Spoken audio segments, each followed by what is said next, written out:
Bonjour à tous, dans cette vidéo je vais vous parler de la différence entre les moteurs 1,4 litre HDI, le Bosch.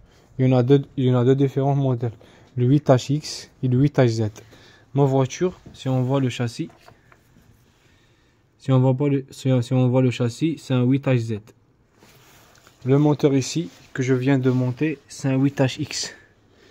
8HX, 8HZ, c'est pas pareil. C'est un moteur 1,4 litre, le devant, le turbo c'est pareil.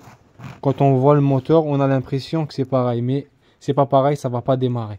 Alors c'est quoi la différence? La différence, le 8HX, van GR mécanique, ici il n'y a pas de capteur.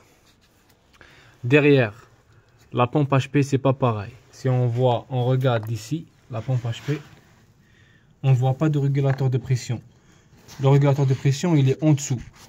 Par contre sur le moteur 8HZ, les 1,4 litre les autres, on a ici des capteurs, on a la vanne GR électrique et le régulateur de pression carburant il est au-dessus de la pompe. La prise elle va se trouver sur la tête de la pompe. Donc ça sert à rien de mettre les moteurs, il va pas démarrer. Là je l'ai mis, il a pas démarré. Donc il faut mettre le bon moteur, ou bien quand tu as un moteur cassé, il faut que tu retires ton moteur. Tu retires les accessoires, la pompe HP, tout ce qui est injection et tout ce qui est électronique, tu le retires, tu le mets tu mets l'ancienne pièce sur le nouveau moteur que tu veux monter.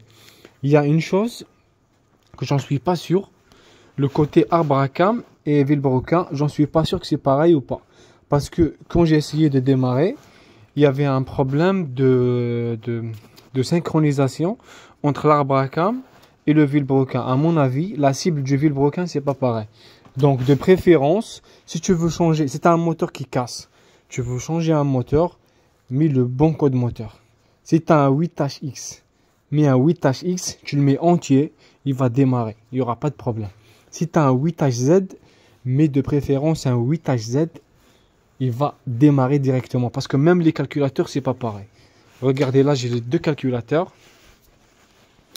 J'ai le EDC16C3 qui correspond au 8HX et j'ai le EDC16C34 qui correspond au 8HZ.